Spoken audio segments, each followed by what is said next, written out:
ప్రాణము రక్షించుకుంటావా, పోగొట్టుకుంటావా అనే ఒక ఆలోచనాత్మకమైన అంశాన్ని ఈ రాత్రి మీరు వినబోతున్నారు. ప్రార్థన చేసుకొని లేఖనాలలోనికి వెళ్ళి మన ప్రాణాన్ని రక్షించేదేదో, పోగొట్టేదేదో గ్రంథములో నుండి కూలంకుషంగా గ్రహిద్దాం. ప్రార్థన చేసుకుందాం కన్ను మూసుకుంటే. పరిశుద్ధుడవైన తండ్రి, ఘనమైన నీ నామానికి కృతజ్ఞత స్తుతి స్తోత్రములు చెల్లిస్తున్నాను. క్షేమంగా నీ పిల్లల మధ్యకు మమ్మలను తోడుకొనొచ్చావు. నీ పక్షమును నిలబడి లేఖనములెత్తి బోధిస్తుండగా సమయోచితమైన జ్ఞానాన్ని దయచేయమని, వింటున్న నీ పిల్లల నేత్రాలు తెరువమని క్రీస్తు యేసు పవిత్ర నామమును అడిగి వేడుకుంటున్నాను పరమ తండ్రి, ఆమేన్. ప్రియమైన దేవుని పిల్లలారా, ఈ భూమి మీద మానవుడికి లేదా మనిషికి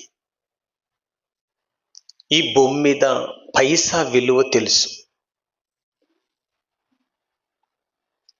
వెండి, బంగారం,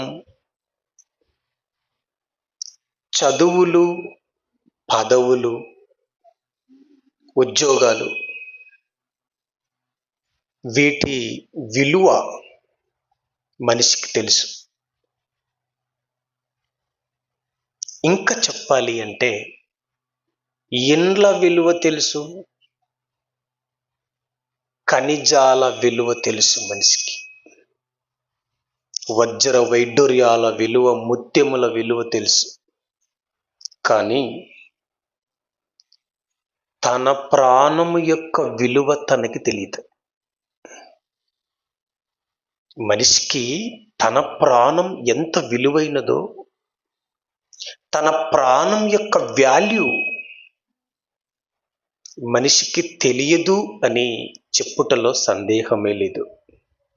ఎందుకంటే మనిషి ప్రాణమును గూర్చి ఆలోచించట్లా. దీన్ని ఎలా రక్షించాలి అంటే ఏం చేయాలన్న ఆలోచన మదిలో లేదు. అందుకే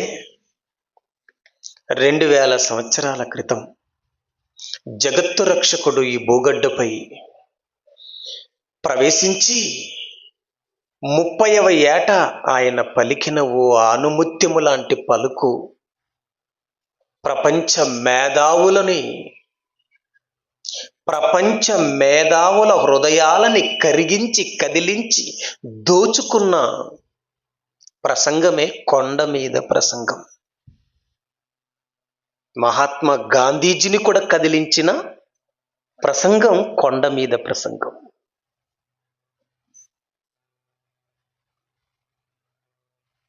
ఆలోచించండి.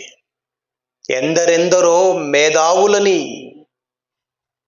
యేసు బోధల వైపు తిప్పిన ప్రసంగమే కొండ మీద ప్రసంగం. ఆ కొండ మీద ప్రసంగంలో యేసుస్వామి 30వ ఏట ఆయన బోధించిన ఓ అద్భుతమైన మాట. బోధలలో బైబిలు పఠనంగా చదువుకున్నాం కదా, మరొక్క పర్యాయము ఆ వచనాన్ని చదువుదాం. 6వ అధ్యాయము మత్తయి సువార్త 25వ వచనం. అందువలన నేను మీతో చెప్పునది ఏమనగా, ఏమి తిందుమో, ఏమి త్రాగుదుమో అని మీ ప్రాణమును గూర్చి అయినను, ఏమి ధరించుకుందుమో అని మీ దేహముని గూర్చైనను చింతించకండి. అంటే ప్రపంచమంతా ఏ చింతలో పడిపోయింది? ఏమి తిందుమా, ఏమి త్రాగుదుమా, ఏమి ధరించుకుందుమా. ఏంటి? తిండి, త్రాగుడు, దేహాన్ని కప్పుకునే వస్త్రం, ఈ మూడిటి మీద ప్రపంచ ప్రజల మనసుంది. ఏమి తిందుమా, ఏమి త్రాగుదుమా, ఏమి ధరించుకుందుమా అని చింతిస్తున్నారట. ఇక పక్కన చెప్తున్నాడు యేసు ప్రభు 26 ఆకాశ పక్షులను చూడుడి. పైన 25 పైన కంటిన్యూ. ఆహారము కంటే ప్రాణమును బాగా వినండి. ఆహారము కంటే ప్రాణమును, వస్త్రము కంటే దేహమును గొప్పవి కావా చెప్తున్నాడు యేసు ప్రభు. ఏంటి? ఆహారం కంటే ప్రాణం గొప్పది కాదా? మీరు చెప్పండి. ఆహారం గొప్పదా? ప్రాణం గొప్పదా? ప్రాణం గొప్పది. వస్త్రం గొప్పదా? వస్త్రం కప్పిన దేహం గొప్పదా? వస్త్రాన్ని కప్పుకున్న దేహం గొప్పదంటారా? వస్త్రం గొప్పదంటారా? దేహం కదండి. ప్రాణం గొప్పది అని యేసు మాటలలో వింటున్నాం. ప్రాణం, మనిషి యొక్క ప్రాణం చాలా గొప్పది. గొప్పది ప్రాణం. దీని విలువ మీకు తెలియదు. వస్త్రం గురించి ఆలోచిస్తున్నారు, తిండి గురించి ఆలోచిస్తున్నారు, తాగుడు గురించి ఆలోచిస్తున్నారు, కానీ ప్రాణం గురించిన ఆలోచన మీకు లేదు. అది చాలా గొప్పది అని యేసు ప్రభుల వారు కొండ మీద ప్రసంగంలో ఆనాటి సమాజానికి చెప్పాడు. ఇదే ప్రాణం యొక్క విలువను క్రీస్తుకు పూర్వం రాజైన సొలొమోను కూడా ప్రాణం యొక్క వాల్యూ చెప్పాడు. ఒకసారి చదువుదాం ఆ మాటని కూడా. రండి, సామెతల గ్రంథము 6వ అధ్యాయము. సామెతల గ్రంథము 6వ అధ్యాయము చూడండి. సామెతల గ్రంథము 6వ అధ్యాయము 26వ వచనము 3వ లైన్. 26వ వచనము 3వ లైన్ చదువుతున్నాము. చదవండి. 6వ అధ్యాయము 26వ వచనము 3వ లైన్. మగనాలు మిక్కిలి విలువ గల ప్రాణమును వేటాడును అని రాయబడింది. చూడండి, ఎవరు వేటాడతారట? మగనాలు. ఏమండి?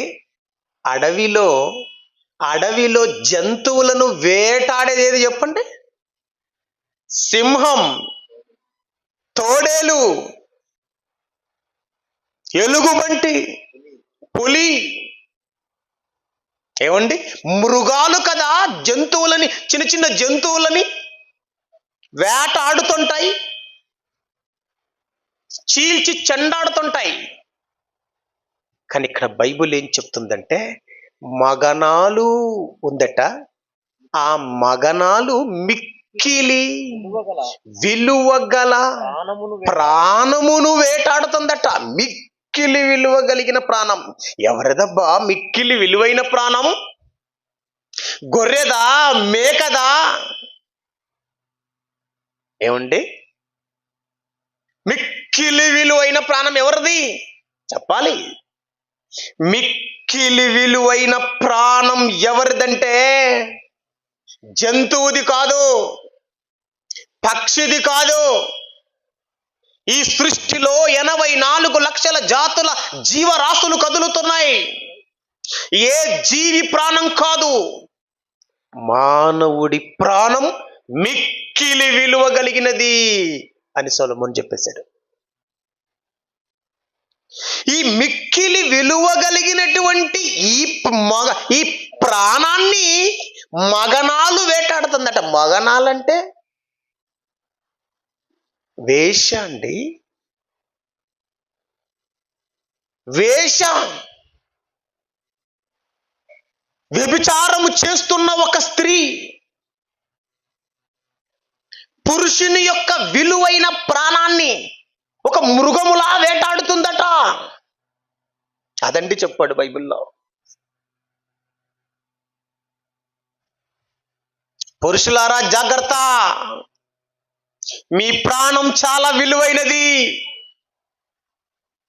మీ యవనము చాలా విలువైనది, మీ దేహము చాలా విలువైనది. విలువైనది ప్రాణం, గొప్పది ప్రాణం. యేసన్నాడు గొప్పది అని, సొలొమోన్ అన్నాడు విలువైనది అని, మిక్కిలి విలువ కలిగినది అని. దావీదు, యేసు, ఇజ్రాయేలు రాజు, ప్రపంచ రాజు. ఇజ్రాయేలు దేశపు రాజు, ప్రపంచ దేశాల క్రైస్తవ రాజ్యానికి రాజు, యూనివర్సల్ కింగ్. మన యేసుక్రీస్తు ఎవరు అనుకుంటున్నారు? రాజే కాదు, రాజులకు రాజు అయిన, ప్రభువులకు ప్రభువు. ఏమండి? రాజులకు రాజు, ప్రభువులకు ప్రభువు ఏం చెప్తున్నాడంటే, మీ ప్రాణం చాలా గొప్పది, విలువైనది. ఏంటి ప్రాణం అంటే? ఇది విలువైనది అని యేసు బోధలో చూస్తున్నాం, సొలొమోను గారి యొక్క రచనలో చూస్తున్నాం. ఏంటి ప్రాణం అంటే అని మనం పరిశీలిస్తే, ఆది కాండము 9వ అధ్యాయము 4వ వచనాన్ని చదువుదాం. ఆది కాండము 9వ అధ్యాయము 4వ వచనం.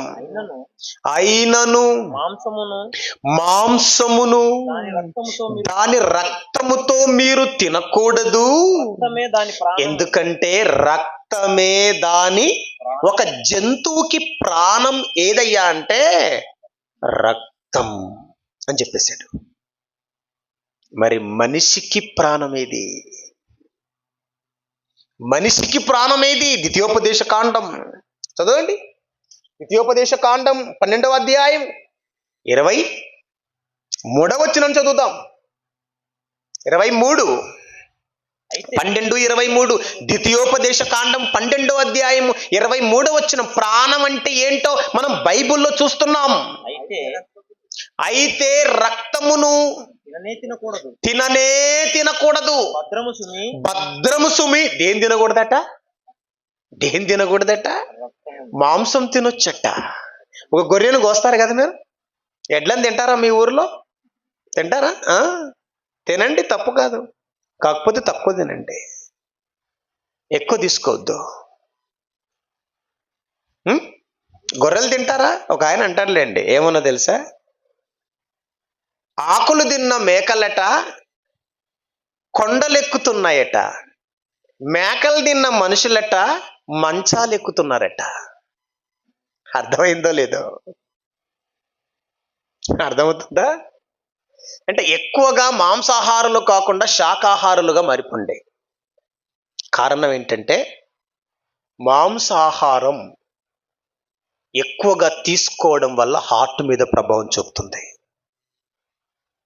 మన అందరి డైజెషన్ సిస్టమ్ చాలా వీక్గా ఉంది.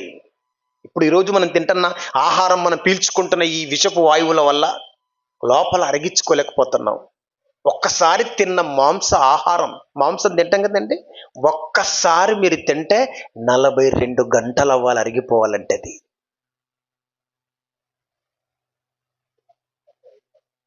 వింటున్నారా? అందుకే బైబుల్ ఏముంటుందంటే, మాంసాన్ని ఎక్కువగా తినేవాడితో సహవాసం చెయ్యొద్దు అని కూడా మనకి సొలొమోను చెప్పాడు.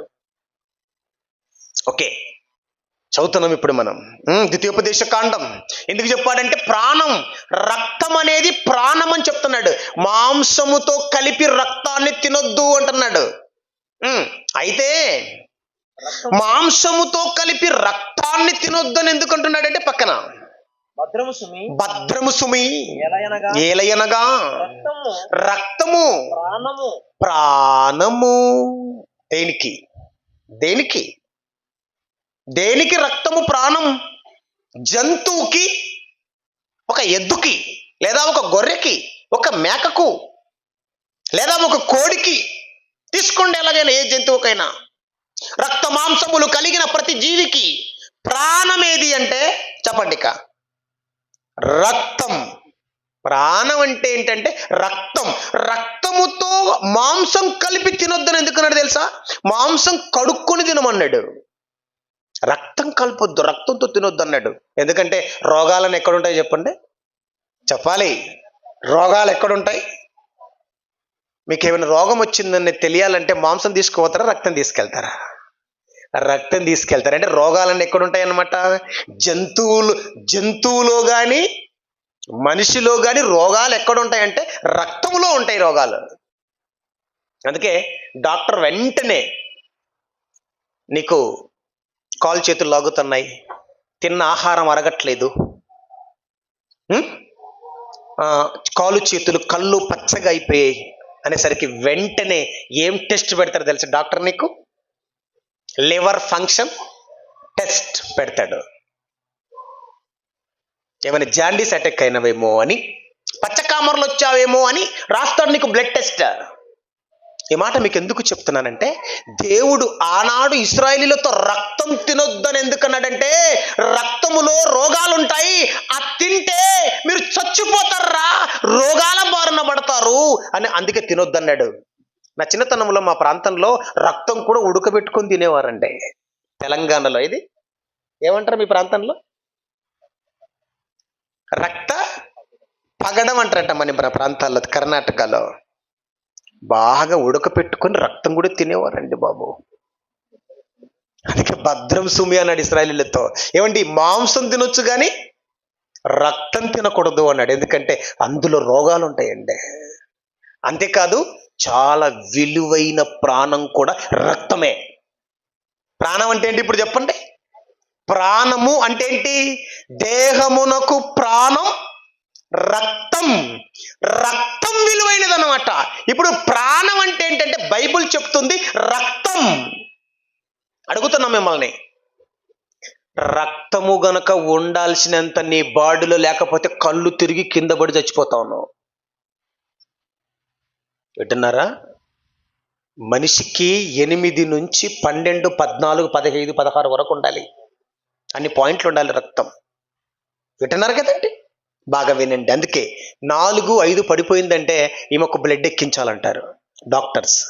ఈ మాట నేను మీకు ఎందుకు చెప్తున్నానంటే, రక్తం మనిషి కదలటానికి, రక్తం మనిషి ఆత్మ శరీరములో ఉండటానికి ప్రధాన పాత్ర పోషిస్తుందన్నమాట. కనుక ప్రాణము అంటే ఏంటి అని మనం ఆలోచిస్తే రక్తం అన్నమాట. ఇక చెప్పేయండి. ఇందులో మరో విషయం, నేను ఇప్పుడు ఇందులో నుంచి ఒక విషయం చెప్తున్నాను. ఏంటో తెలుసా? రక్తము అంటే మరింత కొంచెం లోతుకి దిగుతున్నాం. రక్తము అంటే దేహం. రక్తం అంటే ఏంటి చెప్పండి గట్టిగా?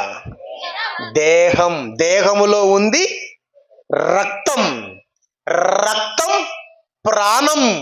ప్రాణం రక్తములో ఉంది. రక్తం ప్రాణం కలిసి ఉన్నాయి గనక, అందుకేం చెప్తున్నానంటే కలిసి ఉన్నాయి గనక దేహం అని చెప్పేస్తున్నాను. ఇప్పుడు నేను ప్రాణము అంటే మీరు తప్పంటారా దీన్ని? ప్రాణము అంటే దేహం అని చెప్పేస్తున్నాను నేను. దేహం ప్రాణం కలిపాడు కదా అక్కడ. అంటే 2 ఉన్నాయి ఇందులో, దేహం ఉంది, ప్రాణం ఉంది. అంటే ఈ 2 కలిస్తే ఏమవుతుంది? దేహం. రక్త మాంసములు కలిపితే ఏమంటాం? దేహం అనే కదండి మనం మాట్లాడుతాం దాని గురించి. బాగా వినండి. ఇప్పుడు వినండి. ప్రాణం అనగానే మీకేం అర్థం కావాలి అంటే దేహం అని తీసుకోండి. ఇప్పుడు రండి. నీ ప్రాణం రక్షించుకుంటావా, పోగొట్టుకుంటావా అని కదా మనం ఆలోచిస్తున్నాం. టైటిల్ ఏంటి? నీ ప్రాణమును రక్షించుకుంటావా, పోగొట్టుకుంటావా? అంటే నీ దేహమును రక్షించుకుంటావా, పోగొట్టుకుంటావా అని మిమ్మల్ని ఆలోచింపజేస్తున్నాను. ఇక నుంచి చాలా జాగ్రత్తగా వినాలి ఇప్పుడు మీరు. ఎందుకంటే ప్రాణం పోతుందా? పోగొట్టుకుంటామా ప్రాణాన్ని? దేహాన్ని పోగొట్టుకుంటామా? మన దేహం మనకు దక్కకుండా పోతుందా? మన దేహం మనకు రాకుండా పోతుందా అని అంటే అవును, అదే చెప్తున్నాడు మన ప్రభు. ఒకసారి చదువుదాం, ఆ సందర్భాల దగ్గరికి వెళ్దాం. రండి పరిశుద్ధ గ్రంథంలోనికి. యేసుక్రీస్తుల వారు చెప్పిన మత్తయి సువార్త 16వ అధ్యాయము. అందరు తెరవండి. మత్తయి సువార్త 16వ అధ్యాయము చూడండి, మత్తయి సువార్త 16వ అధ్యాయం 26వ వచనం. మత్తయి సువార్త 16వ అధ్యాయం 26వ వచనంలో రాయబడిన మాట చూడండి. ఒక మనుష్యుడు లోకమంతా ఎంత ఎంత లోకమంతా అంటే ఏంటి? లోకమంతా అంటే నీకు ఎన్ని గజాలు ఉంది ఇక్కడ ఊర్లో స్థలం? ఎన్ని సెంట్లు ఉంది నీకు భూమి? ఎన్ని ఎకరాలు ఉంది భూమి నీకు? ఉంటే నీ ఊర్లో ఒకవేళ 100 ఎకరాల భూమి ఉన్నవారు ఉండొచ్చేమో. ఒక 50 ఏసి 100 ఏసి హైయెస్ట్ 50-100 ఎకరాల వాళ్ళు ఉండొచ్చేమో మన ఊర్లో. భూస్వాములు ఏమండి, ఆస్తిపరులు ఉండొచ్చేమో. కానీ ఇక్కడ యేసుప్రభు ఏమంటున్నాడు తెలుసా? సర్వ లోకమంతయు సంపాదించుకొని తన ప్రాణమును పోగొట్టుకుంటే అతనికి ఏమి ప్రయోజనం అని యేసుప్రభుల వారు చెప్పారు. అంటే లోకమంతా సంపాదించుకొని ప్రాణం పోగొట్టుకుంటే వానికి ఏం ప్రయోజనము అంటున్నాడు. ఇక్కడ బాగా ఆలోచించండి. లోకమంతా సంపాదించుకుంటే ప్రాణం పోతుందా? అంటే లోక సంపాదనకి ప్రాణానికి సంబంధం లేదా? లేదు. లోక సంపద ప్రాణాన్ని రక్షించలేదు. లోకమంతా సంపాదించుకొని తన ప్రాణం పోగొట్టుకుంటే వానికి ఏమి ప్రయోజనం అంటున్నాడంటే, లోకమంతా సంపాదించుకున్న నీ ప్రాణం పోగొట్టుకుంటే నీకేం ఉపయోగం రా అంటున్నాడు యేసుప్రభు. ఇదే మాట మళ్ళీ మార్కు గారి ద్వారా కూడా రాయించాడు. 8వ అధ్యాయం చూడండి ఒకసారి. మార్కు సువార్త 8వ అధ్యాయం చూడండి ఏం చెప్పాడో. మార్కు గారు రాసినటువంటి సువార్త ఎంత చక్కటి మాట చెప్పాడో చూడండి. 38వ వచనం చదువుదాం. 36 చదువుదాం, బాగుంటుంది. 36 ఒకడు సర్వలోకమును సంపాదించి, అక్కడ లోకం అన్నాడు, ఇక్కడ సర్వలోకం. ఒకడు సర్వలోకమును సంపాదించుకొని తన ప్రాణమును పోగొట్టుకుంటే వానికి ఏమి ప్రయోజనం? ఏం ప్రయోజనం అంటుంది బైబిల్. ఏం ప్రయోజనం రాని ప్రాణం పోగొట్టుకుంటే?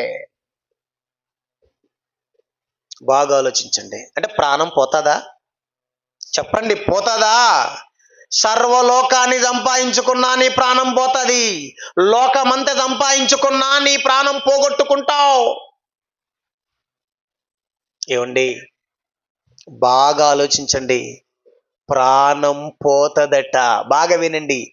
ప్రాణాన్ని పోగొట్టేది ఏదో తెలుసా?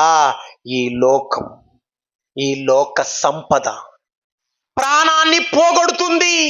లోకములో ఉన్నవన్నీ గనక నువ్వు ప్రేమించావంటే, లోకములో ఉన్న వాటి కోసం నువ్వు బతికావంటే పోతుంది. ఎవరిది పోతుందబ్బా అని అంటే యేసు ప్రభుల వారు మరలా చెప్తున్నారు. పోగొట్టుకునేవాడు ఎవడో చెప్తున్నాడు. చూడండి ఇక్కడ. ఇంతవరకు మనకి ఏం కనబడింది? ప్రాణం పోగొట్టుకుంటాం. సర్వలోకాన్ని సంపాదించుకున్నా ప్రాణం పోగొట్టుకుంటామని మనం చదువుకున్నాం కదండి. చదువుకున్నాం కదా. మిగుల విలువ గల ప్రాణాన్ని పోగొట్టుకుంటున్నామని చదువుకున్నాం కదా.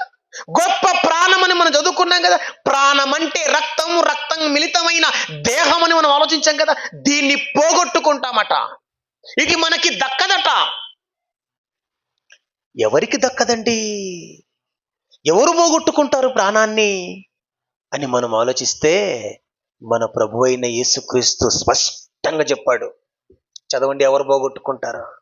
అదే మార్కు సువార్త చదవండి. 35వ వచనం, అదే అధ్యాయం 35వ వచనం చదువుదాం. తన ప్రాణమును రక్షించుకొనగోరువాడు దానిని పోగొట్టుకొని. ఇక్కడ మీ మెదడుకి పదును పెట్టండి. తన ప్రాణమును రక్షించుకొనగోరువాడు దాన్ని పోగొట్టుకుంటాడా? అదేంటి?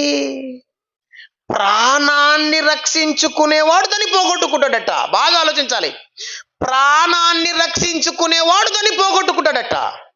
ఏంటది? పోగొట్టుకునేది ఏది? ప్రాణాన్ని ఎవడైతే రక్షించుకుంటాడో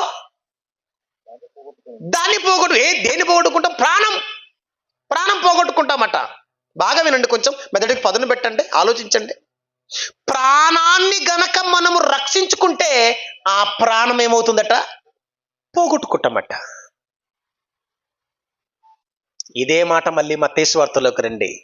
అదే మాట మళ్ళీ మత్తయి సువార్త 16లో ఉన్నాం కదా మనం. మత్తయి సువార్త 16 చదవండి, పైన 26వ వచనం. మత్తయి సువార్త 25లోకి రండి. 25లోకి రండి. తన ప్రాణమును రక్షించుకున్న గోరువాడు దాన్ని పోగొట్టుకుంటాడు. దేన్ని? ప్రాణాన్ని పోగొట్టుకుంటాడు. తన ప్రాణాన్ని ఎవడైతే రక్షించుకోవాలన్న కోరిక ఉంటుందో వాడు దాన్ని పోగొట్టుకుంటాడట. అదేంటి? రక్షించుకుంటే పోగొట్టుకోవడం ఏంటి అనుకుంటున్నారా? అదే విచిత్రం. ఏమంటున్నాడు యేసు ప్రభు? తన ప్రాణమును ఎవడైతే రక్షించుకుంటాడో దాన్ని పోగొట్టుకుంటాడు అని రాయబడింది. అర్థమవుతుందా? ఇప్పుడు రండి, రక్షించుకోవటం, తన ప్రాణాన్ని రక్షించుకోవటం అంటే ఏంటంటే, రండి ఇప్పుడు యేసుక్రీస్తు బోధలో ప్రాణాన్ని రక్షించుకోవటం అంటే ఏంటంటే, ప్రాణాన్ని రక్షించుకునేవాడే దాన్ని పోగొట్టుకుంటాడట. విచిత్రంగా లేదు? ఏముంది టైటిల్? నీ ప్రాణమును రక్షించుకుంటావా, పోగొట్టుకుంటావా? యేసుప్రభు ఏమంటున్నాడు? ఎవడైతే తన ప్రాణాన్ని రక్షించుకుంటాడో దాన్ని పోగొట్టుకుంటాడు అంటున్నాడు. అంటే విచిత్రంగా లేదు? రక్షించుకున్నవాడు బాగుంటది కానీ రక్షించుకునేవాడు పోగొట్టుకుంటాడట. ఇది ఎలా ఉందండి మీకు? కొంచెం ఎలా అనిపిస్తుంది? ఇది మీకు అర్థం కావాలంటే యోహాను సువార్తలోనికి రావాలి, క్లియర్ అయిపోతుంది మీకు. ఓకే, రక్షించుకోవటం అంటే ఏంటో, ప్రాణాన్ని యేసుక్రీస్తు బోధనలో తన ప్రాణము రక్షించుకొని గోరువాడు దాన్ని పోగొట్టుకుంటాడు అని చెప్పాడు కదా. అది అర్థం కావాలి అంటే ఇప్పుడు యోహాను సువార్తలోకి రావాలి, మీకు మరింత క్లారిటీ ఉంటుంది. 12వ అధ్యాయము, యోహాను సువార్త 12వ అధ్యాయము చూడండి. యోహాను సువార్త 12వ అధ్యాయములోనికి రండి. యోహాను సువార్త 12వ అధ్యాయము 25వ వచనం. 12వ అధ్యాయం 25వ వచనం. బాగా ఆ వచనాన్ని అందరూ చూడాలండి. తన ప్రాణమును ప్రేమించువాడు దానిని పోగొట్టుకొనును. ఇప్పుడు అర్థమైందా? తన ప్రాణమును రక్షించుకొనువాడు దాన్ని పోగొట్టుకొనును, తన ప్రాణమును రక్షించుకొని గోరువాడు దాన్ని పోగొట్టుకొనును అని మత్తయి సువార్త, మార్కు సువార్తలు చూశాం కదా. ఇప్పుడు యోహాను గారి ద్వారా ఏం చెప్తున్నాడంటే, తన ప్రాణమును రక్షించుకోవడం అంటే ఏంటి తెలుసా? ప్రేమించటం. తన ప్రాణమును ఎవడైతే ప్రేమిస్తాడో వాడు దాన్ని పోగొట్టుకుంటాడు. ప్రాణం అంటే ఏం చెప్పాను మీకు? ప్రాణము అంటే ఏం చెప్పాను? ఏమేం చెప్పాను? ప్రాణము అంటే ప్రాణం అంటే ఏంటి? ఒక్క మాటలో చెప్పండి. ఇక దేహం. ప్రాణం అంటే ఏంటి? దేహం. మానవ దేహమే ప్రాణం. ఆ దేహానికి ప్రాణం రక్తం అయితే ఆ రక్తము దేహములోనే ఉంది గనుక, ఈ రెండు మిళితమై ఉన్నాయి గనుక ఒక పెద్ద రూపం దేహం గనుక ఈ దేహం గురించి మాట్లాడుతున్నాడు ఇక్కడ యేసుక్రీస్తు. దేహమును ఎవడైతే ప్రేమిస్తాడో వాడు దాన్ని పోగొట్టుకుంటాడు. దీని అర్థం ఏంటో తెలుసా? బాగా వినండి, వివరిస్తాను. దీని అర్థం ఏంటంటే, ప్రాణం అనగానే దేహం అనుకుంటే ఈ దేహములో పడుతున్న కోరికలకు లోనై దేహములో నేత్రాశ, శరీరాశ, జీవపు డంబము, ఏం తిందుమా, ఏం తాగుదుమా, ఏం ధరించుకుందుమా, ఏం కూడబెట్టుకుందుమా, ఏమి అనుభవిద్దుమా, ఏం సాధిద్దుమా అని ఈ శరీరములో పడుతున్న కోరికలు, శరీరములో పడుతున్న ఆశలు నెరవేర్చుకున్నట్టుకు నువ్వు పాటు పడ్డావంటే ఏమండి? బైబిల్లో ఏం రాయబడిందంటే, యోహాను పత్రికలోకి రండి ఒక్కసారి. మిమ్మల్ని అందరినీ ఒక ప్రశ్న అడుగుతాను, ఎవరు చెప్తారో చూద్దాం సమాధానం. యోహాను రాసిన మొదటి పత్రిక 2వ అధ్యాయము 15వ వచనం చదువుదాం. ఈ లోకమునైనను లోకములో ఉన్న వాటినైనను ప్రేమించకండి. ఒకవేళ మీరు లోకములో ఉన్న వాటిని గాని లోకాన్ని గాని మీరు ప్రేమిస్తే దేవుని ప్రేమ వానిలో ఉండదు అని చెప్పి పక్కనేముంది? లోకములో ఉన్నదంతా, లోకములో ఏముందట? లోకములో ఉన్నదంతా అనగా శరీరాశ, నేత్రాశ, జీవపు డంబం తండ్రి వలన పుట్టినవి కావు అని రాయబడింది. ఇప్పుడు అడుగుతున్నా నేను, లోకమును ప్రేమించొద్దు అన్నాడు కదా. లోకమునైనను లోకములో ఉన్న వాటినైనను ప్రేమించకండి అన్నాడు కదా. ఇప్పుడు లోకం అంటే అర్థం ఏంటి చెప్పండి నాకు బైబిల్ పరిభాషలో. లోకం అంటే ఏంటి? యోహాను గారి యొక్క బోధలో దేశం అంటే చెప్పండి, కవి చెప్పాడుగా, దేహం అంటే మట్టి కాదోయ్, దేశం అంటే మట్టి కాదోయ్, దేశం అంటే మనిషిలో అన్నాడు కదా. ఇక్కడ లోకము అంటే అర్థం ఏంటో తెలుసా? లోకము అంటే నింగి, నేల, నీరు, నిప్పు, గాలి కాదు, పంచభూతాలు కాదు. లోకం అంటే, లోకము అంటే దేహం. అర్థమైందా? దేహమును ప్రేమించకండిరా అన్నాడు. దేహములో శరీరాశ ఉంది, నేత్రాశ ఉంది, జీవపు డంబం ఉంది. ఈ మూడు ఎవరి వలన పుట్టినవి కావని రాయబడింది? చెప్పాలి నాకు. ఇప్పుడు మిమ్మల్ని ప్రశ్నిస్తున్నాను నేను, బాగా అలర్ట్గా ఉండండి అందరూ. ఎవరు సమాధానం చెప్తారో చూద్దాం. శరీరాశ, నేత్రాశ, జీవపు డంబం, ఈ మూడు దేవుని వలన పుట్టినవి కావు అని ఇక్కడ రాయబడింది. నేను మిమ్మల్ని అడుగుతున్నా, శరీరాన్ని ఇచ్చింది ఎవరు? చెప్పండి. శరీరాన్ని తల్లి గర్భములో తయారు చేసింది ఎవరు? మట్టిలో నుండి చేసింది ఎవరు? దేవుడే కదా. ఈ నేత్రాన్ని చేసింది ఎవరు? శరీరానికి ఆశ పెట్టింది ఎవరు? నేత్రానికి ఆశ పెట్టింది ఎవరు? దుల్లయ్య, దేవుడు కదా. ఆశలు పెట్టింది ఎవరు? ఆకలి పెట్టింది ఎవరు? ఇది అర్థం కాలేదా? ఆకలి. దప్పిక పెట్టింది ఎవరు? మనం తెచ్చుకున్నామేంటి? శరీరంలో ఆకలి ఉంది కదా, దప్పిక ఉందా? ఇది మనం తెచ్చుకున్నామా దేవుడు పెట్టాడా? అర్థం కాలేదేమో మరి. వేప చెట్టుకి చేదు ఉందా లేదా? ఆ చేదు దేవుడు పెట్టాడా, అదే తెచ్చుకుందా? గట్టిగా చెప్పాలి నాకు. చింత చెట్టులో ఏముంది? పులుపు ఉంది కదా, ఆ పులుపుని చింత చెట్టే తెచ్చుకునిందా, దేవుడు పెట్టాడా చింత చెట్టులో? అంతే కదా. మరి శరీరాన్ని ఇచ్చింది ఎవరు? నేత్రాన్ని ఇచ్చింది ఎవరు? ఆశలు పెట్టింది ఎవరు? దేవుడే. అర్థమైందా? శరీరాన్ని ఇచ్చింది దేవుడే, నేత్రాన్ని ఇచ్చింది దేవుడే, ఇందులో ఆశలు పెట్టింది కూడా దేవుడే. జీవపు డంబం అంటే అర్థం ఏంటి? గర్వం, అతిశయం. అతిశయపడకూడదా? అతిశయపడకూడదా? కానీ మరి బైబిల్ ఏముంది? ఇవి దేవుని వలన పుట్టినవి కావు. ఎట్లా అర్థం చేసుకోవాలండి బాబు?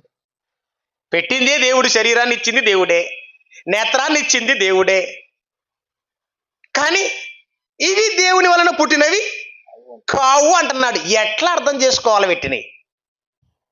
ఈ పాఠం ఎల్కేజీ పాఠం కాదు, పీజీ పాఠం.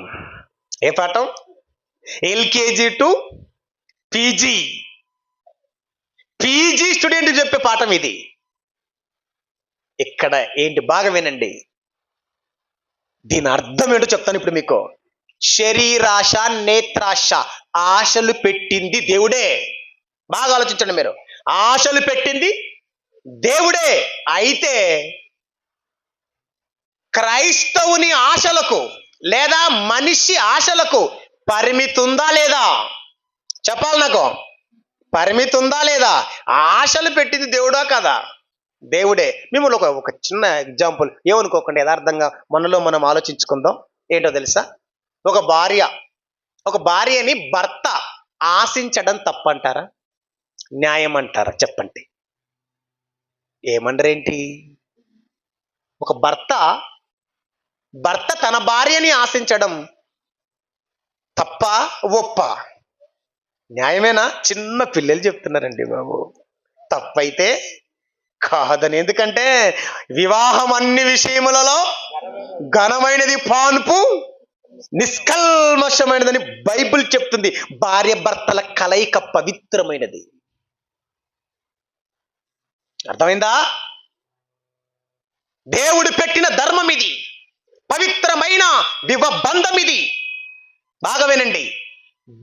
భర్త తన భార్యని ఆశించడం తప్పు కాదు, అలాగే భార్య తన భర్తను ఆశించడం తప్పు కాదు.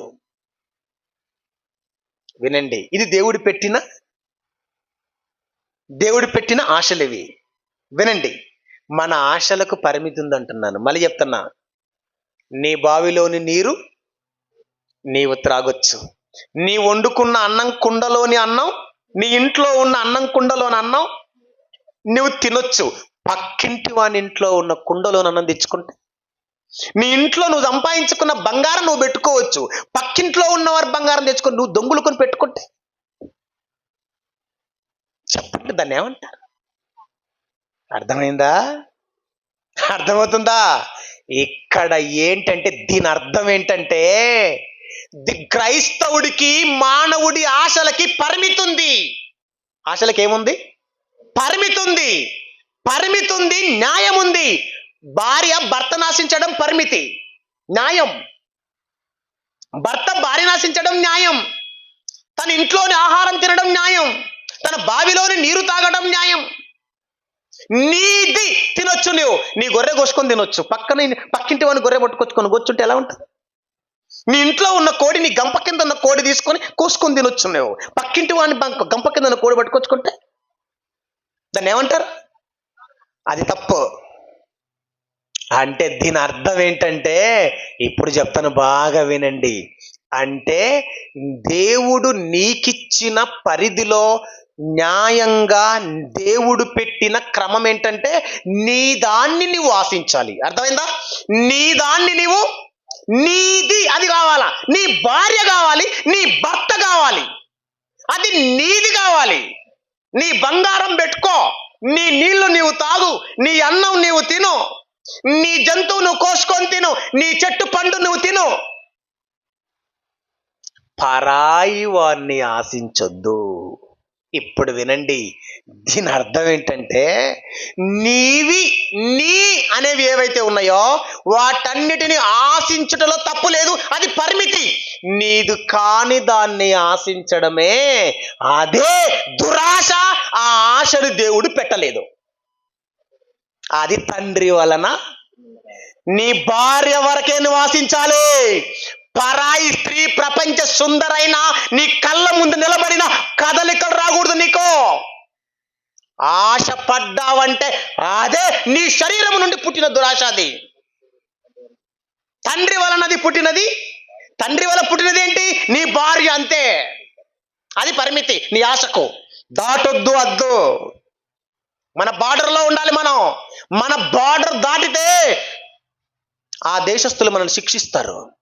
దేవుడు కూడా మన ఆశలకి బార్డర్ గీశాడు. అర్థమైందా? మన ఆశలకు అద్దులు ఉన్నాయి. ఈ అద్దులు దాటి ఆలోచించే వారి గురించి చెప్తున్నాడు ఇక్కడ. ఈ ఆశలు దేవుని వలన, అద్దులు దాటి ఆశించే ఆశలు నీవి కాని ఆశలు. అందుకని బైబిల్లో ఉంటది, ఆజ్ఞలలో 10 ఆజ్ఞలలో ఉంటది, నీ పొరుగువాని భార్యనైనను ఆశించకు అంటాడు. అద్దన్నమాట. నీది కాని ఆశ నీకుండకూడదు. అర్థమైందా? అదండి చెప్పాడు. పరిమితి దాటి నువ్వు ఆశపడొద్దు. ఆ ఆశలు దేవుని వలన పుట్టినవి. పరిమితి దాటి జీవపు డంబాన్ని ప్రదర్శించొద్దు, అది దేవుని వలన పుట్టినది కాదు అని చెప్పాడు. ఇప్పుడు వినండి, తమ ప్రాణమును పోగొట్టుకునేవాడెవడండి? శరీరములో పుడుతున్న దురాశలను, శరీరములో పుడుతున్న అత్యాశలను, శరీరములో పుడుతున్న అడియాశలను ఎవడైతే కట్టలు దంచుకొని హద్దులు దాటి, ఒక స్త్రీకి భర్త ఉండినా ఆ స్త్రీతో నువ్వు పాపం చేస్తున్నావంటే అదిరా నీ ప్రాణం. నువ్వు ప్రేమిస్తున్నావు, ఇక పోగొట్టుకుంటావు నీ ప్రాణాన్ని. పోతుంది నీ ప్రాణం, దక్కదిక నీకో, రక్షించుకోలేవు నీవు. ఈ కోరికకు లోనైనావు, నువ్వు శరీరాన్ని ప్రేమిస్తున్నావు నీవు. అదండి చెప్తుంది బైబిల్. ప్రాణమును ప్రేమిస్తే, దేహమును ప్రేమిస్తే ఎట్లా రక్షించుకుంటావు? లేవు, నీ వల్ల కాదు. ప్రాణమును రక్షించుకోవాలంటే ఏం చెయ్యాలో బైబిల్ చెప్పింది. ఈ భూమి మీద నువ్వు దేనికోసం కష్టపడినా, శరీరంలో పుడుతున్న ఆశలన్నిటికీ లోబడినా నీ ప్రాణం పోగొట్టుకుంటావు. నీ శరీరం రక్షించుకోలేవు. నువ్వు శరీరంలో ఉన్నంత కాలం, అర్థం కాలేదేమో మీకు, శరీరంలో ఉన్నంత కాలం ఆశలు తీర్చుకుంటావు. శరీరం మట్టిలోకి పోతే తిరిగి తెచ్చుకోలేవు. అది దాని అర్థం. అర్థమైందా? తిరిగి దక్కించుకోలేవు. నీ రూపం నీకు దక్కదు. నీ రూపంతో నీ కన్న తండ్రిని కలుసుకోలేవు. నిరంతరం బగబగా మండిపోయే మంటల్లోకి వెళ్ళిపోతావు నువ్వు. అదండి బైబిల్ చెప్తుంది. అర్థమవుతుందా? ఆలోచించండి దేవుని పిల్లలారా. బైబిల్ ఏం చెప్తుందంటే ప్రాణము రక్షించేది ఎవరో ఇప్పుడు చదవండి. బైబిల్లో ప్రాణము రక్షించేది ఎవరో, తన ప్రాణాన్ని రక్షించుకునేవాడెవడో. బాగా వినండి. శరీర కోరికల కోసం గాని, మనసులో పడుతున్న కోరికల కోసం గాని, నేత్రాశల కోసం కానీ ఎవడైతే ఈ లోకమందు బతుకుతున్నాడో వాళ్ళ ప్రాణాలన్నీ పోతాయి. వాళ్ళ దేహాలు తిరిగి రక్షించుకోలేరు. రాసుకోండి ఇక మీరు. సాధ్యం కాదిక. రక్షించుకునే వారెవరో ఇప్పుడు యేసుప్రభు చెప్తున్నాడు. విందాం. కొన్ని నిమిషాల్లో ముగించేస్తాను. ఎవరు లేవకండి. ఒక చదువుతామండి. రండి పరిశుద్ధ గ్రంథంలోనికి. దేవుడు ఏం చెప్తున్నాడో. ప్రసంగి గ్రంథము 7వ అధ్యాయము 12వ వచనం. ప్రసంగి గ్రంథము 7వ అధ్యాయము 12వ వచనం. జ్ఞానము ఆశ్రయాస్పదము, ద్రవ్యము ఆశ్రయాస్పదము. బాగా వినండి. అయితే జ్ఞానము దాన్ని పొందిన వారి ప్రాణమును. క్లాప్స్ కొడదామా? బైబుల్కి క్లాప్స్ కొడదామండి. నాకు కాదు, మనకి కాదు, బైబుల్కి. ప్రాణాన్ని ఎవరు రక్షిస్తారట? జ్ఞానం. నీ డబ్బు రక్షించదు, నీ బంగారు రక్షించదు, వెండి బంగారాలు రక్షించవు, నీ అధికారం రక్షించదు, నీ సంపద రక్షించదు. నీ ప్రాణం, నా ప్రాణం, మనందరి ప్రాణాలను రక్షించేది ఎవరంటే, రక్షించే సత్తా ఎవరికుందంటే జ్ఞానమునకుందట.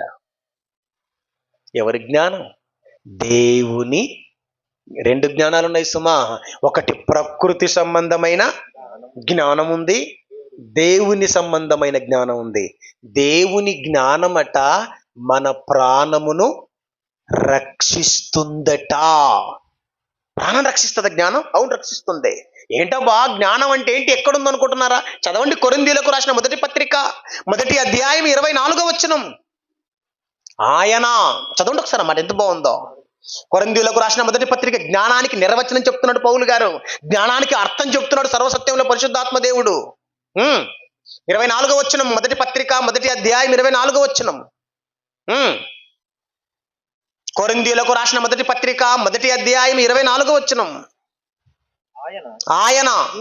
ఆయన అంటే యేసుక్రీస్తు. వినండి. ఆయన అంటే ఎవరు? యేసుక్రీస్తు. యేసుక్రీస్తు యూదులకు ఆటంకముగాను, అన్యజనులకు వెర్రితనముగాను ఉన్నాడు. బాగా వినండి. యూదులకు ఆటంకముగాను, అన్యజనులకు వెర్రితనముగాను ఉన్నాడు. గాని వర్జనలుగా చెప్పాలి అంటే యూదులకేమి, గ్రీసు దేశస్థులకేమి, పిలువబడిన వారికందరికీ క్రీస్తు దేవుని శక్తియును దేవుని జ్ఞానమునై ఉన్నాడు. చెప్పలు కొడదాం. దేవుని జ్ఞానం ఎవరట? క్రీస్తు దేవుని శక్తి అండ్ దేవుని జ్ఞానం. జ్ఞానం అంటే ఎవరు? క్రీస్తు. దేవుని శక్తి అంటే ఎవరు? క్రీస్తు. Power of God, wisdom of God ఎవరు? యేసుక్రీస్తు. యేసుక్రీస్తు దేవుని శక్తి, యేసుక్రీస్తు దేవుని జ్ఞానం. ప్రసంగిలో 7వ అధ్యాయం 12 చదువుకున్నాం కదా. ప్రాణంని రక్షించేది జ్ఞానం అన్నాడు కదా. ఆ జ్ఞానం ఎవరో కాదు, యేసుక్రీస్తు అన్నమాట. యేసుక్రీస్తు మన ప్రాణాన్ని రక్షిస్తాడు. అదండి బైబిల్ చెప్తుంది. మన ప్రాణాన్ని రక్షించేది ఎవరంటే యేసుక్రీస్తు. అందుకే పాపులను రక్షించుటకు క్రీస్తు యేసు ఈ లోకమునకు వచ్చాడు. ఇక్కడ ఇంకో మాట పెడతా, ప్రాణములను రక్షించుటకు క్రీస్తు యేసు ఈ లోకమునకు వచ్చాడు. ప్రాణ రక్షకుడు, ఆత్మ రక్షకుడు యేసు ప్రభు. ఆయన రక్షిస్తాడు. యేసు దేవుని కుమారుడని, దేవుని పరమాత్మ జ్యేష్ఠ పుత్రుడని, ఆయనే లోక రక్షకుడని నువ్వు విశ్వసించాలి. యేసు ప్రభు అని నోటితో, దైవ కుమారుడని నోటితో నువ్వు ఒప్పుకోవాలి. ఒప్పుకొని మారు మనసు పొంది తండ్రి కుమార పరిశుద్ధాత్మ నామంలో బాప్తిస్మం పొందాలి. బాప్తిస్మం తీసుకొని అంతటితో ఆగొద్దు. ప్రతి ఆదివారం పాత్రలో చెయ్యి వేయాలి. బాగా వినండి, ప్రతి ఆదివారం పాత్రలో చెయ్యి వేయాలి. పాత్రలో చెయ్యి వేసినంత మాత్రాన నీ ప్రాణం దక్కదు బాబు. ఇంకొక పని చేయాలి మనం. బైబిల్ ఏముందంటే, అయోగ్యముగా పాత్రలో చెయ్యి వేసేవాడు, అయోగ్యముగా పాత్రలో చెయ్యి వేసేవాడు రోగి అట. రోగులను ఏమండి, బలహీనులను, చచ్చిన వారునై ఉన్నారు అంటున్నాడు. అంటే పాత్రలో ఎవరైనా చెయ్యి వెయ్యాలి అంటే, బాగా వినండి, అర్హత, యోగ్యత ఉండాలట.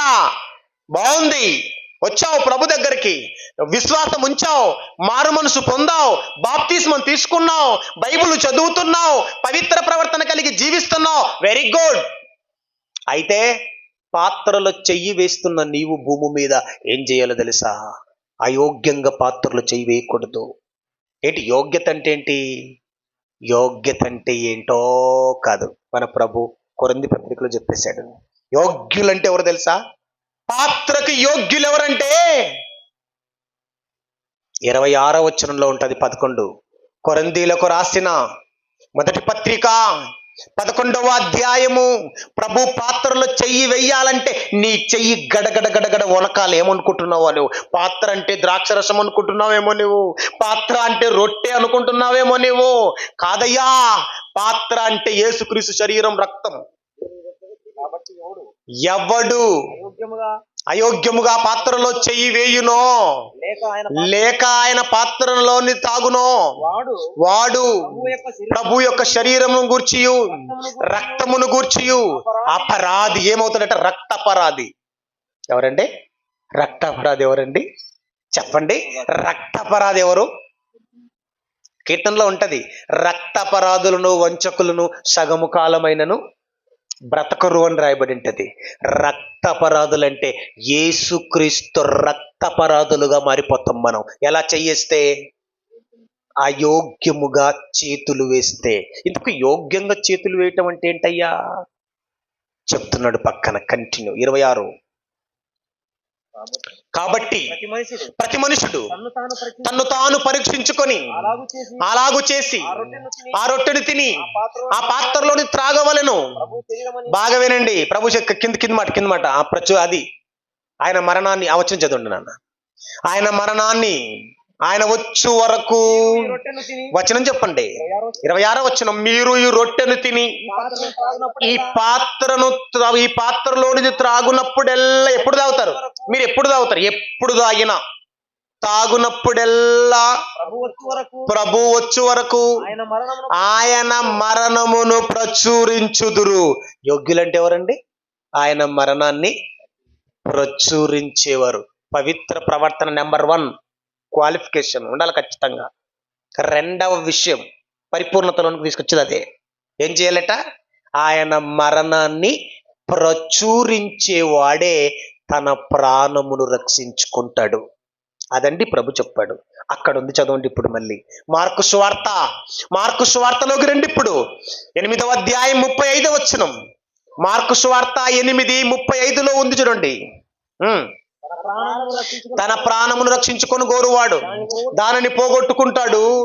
బాగా వినండి, దాన్ని దక్కించుకోవాలంటే, దాన్ని రక్షించుకోవాలంటే నా నిమిత్తమును, నా సువార్త నిమిత్తమును తన ప్రాణమును పోగొట్టుకొనువాడు దానిని రక్షించుకొనును. What a wonderful word. తన ప్రాణాన్ని ఎవరయ్యా రక్షించుకుంటారు? యేసు నిమిత్తం, యేసుక్రీస్తు యొక్క సువార్త నిమిత్తం ఎవరైతే తమ ప్రాణం అర్పిస్తారో వారికి ఉందట రక్షణ. ఇప్పుడు చెప్పండి, చదవండి. ఇప్పుడు నీ ప్రాణమును రక్షించుకుంటావా, పోగొట్టుకుంటావా? పోగొట్టుకోవాలంటే నీ ప్రాణాన్ని నువ్వు ప్రేమించావంటే పోగొట్టుకుంటావు. ఈ లోకంలో నీ ప్రాణాన్ని ద్వేషించి దేవునిపై ప్రేమ పెంచుకొని ఈ భూమి మీద పవిత్రంగా బతుకుతూ యేసుక్రీస్తు యొక్క మరణ సమాధి పునరుత్థానం అనే సువార్తను ఈ ప్రపంచంలో ప్రకటించే యోధుడుగా, సువార్తికుడుగా, సువార్తికురాలుగా, లేదంటే సహకారులుగా మీరంతా మారిపోతే మన ప్రాణాన్ని మనం చెప్పండి, నా నిమిత్తం, నా సువార్త నిమిత్తం ఎవరైతే తమ ప్రాణాన్ని అర్పిస్తారో వాళ్ళ ప్రాణం రక్షించుకుంటారు అని చెప్పాడు. అర్థమైందా? ప్రాణము రక్షించుకునే మనిషి ఎవరయ్యా అంటే సువార్త నిమిత్తము ఎవడైతే తన శరీరాన్ని, శరీరములో ఉన్న బలాన్ని, రక్త మాంసములను ఎవడైతే ఖర్చు పెడతాడో వాడే తన ప్రాణాన్ని తిరిగి రక్షించుకుంటాడు. నువ్వు చెప్తావా? చెప్పు, లేదా చెప్పించు. ఈరోజు తమ్ముళ్ళు, ఈరోజు ఈ మాటలు మీకు ఎందుకు చెప్పిస్తున్నారు తెలుసా? నిజంగా చెప్తున్నా, ఈరోజు ప్రభు వచ్చాడంటే మాత్రం ఈ సభ కోసం ఖర్చు పెట్టినటువంటి ఎవరైతే మన పెద్దలు ఉన్నారో వాళ్ళందరి ప్రాణాలు రక్షించుకుంటారు. ఈరోజే కాదు, ప్రతిరోజు ఈ పనిలో ఉండండి. మీ వంతు ప్రయాసపడుతూ ఉండండి. మీ సంఘములో సేవ చేస్తున్న సేవకునికి సహకరించండి. మీరు ప్రభు పనిలో ఉండండి. ఒక్క మాటలో చెప్తున్నా, ఈ సువార్త ప్రపంచానికి అత్యవసరం. ఈ సువార్తను ప్రపంచంలోకి మనం తీసుకెళ్ళాలి. అందుకే పరిశుద్ధ గ్రంథంలో 2 మాటలు చెప్పి నేను ముగించేస్తాను. ఫిలిప్పీ పత్రిక 2వ అధ్యాయము 22లో ఏముందో చదవండి ఒక్కసారి. ఫిలిప్పీలకు రాసిన పత్రిక 2వ అధ్యాయం 22వ వచనం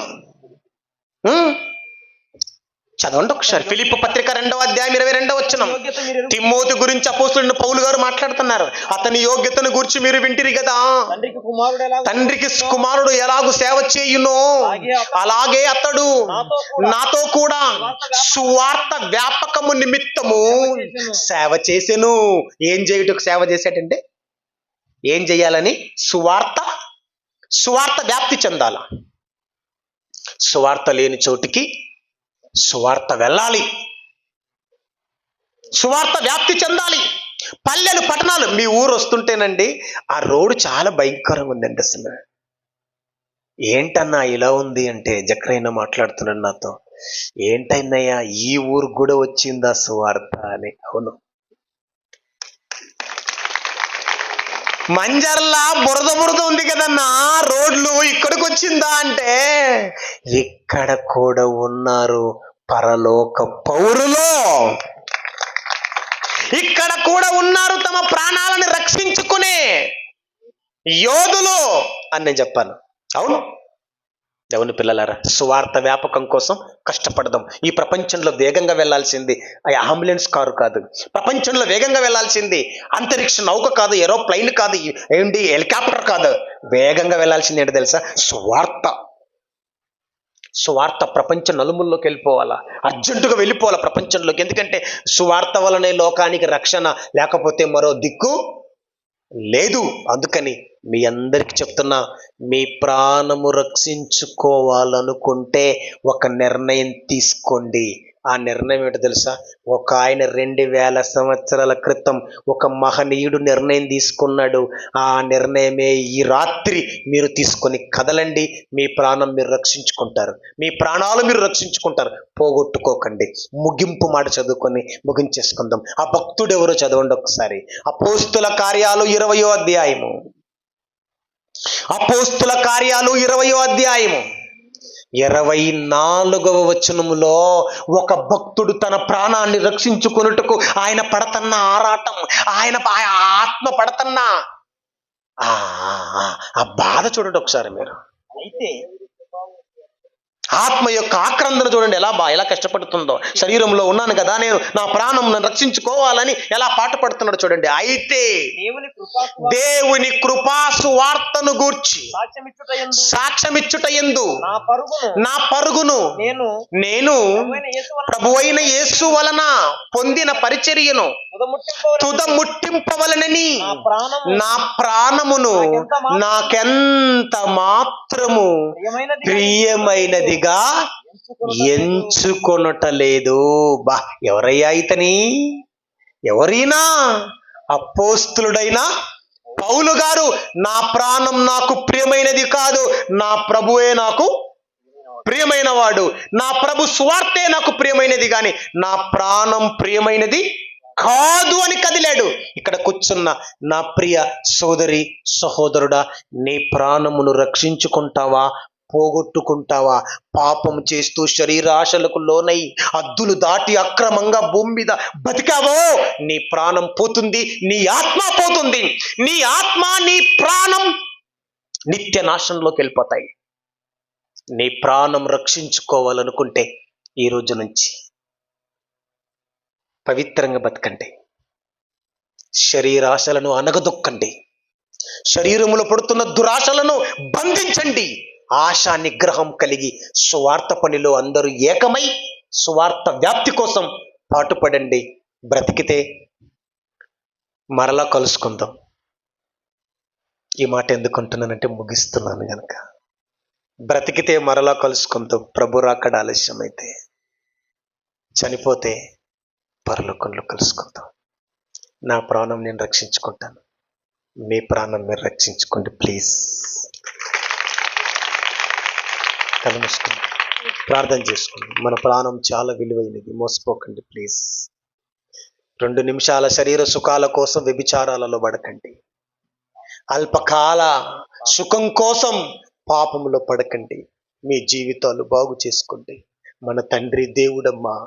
మన లోకం పరలోకం, మన లోకం దేవలోకం. మనం ఉండాల్సింది మట్టి గడ్డ మీద కాదు, మహిమగల లోకంలో.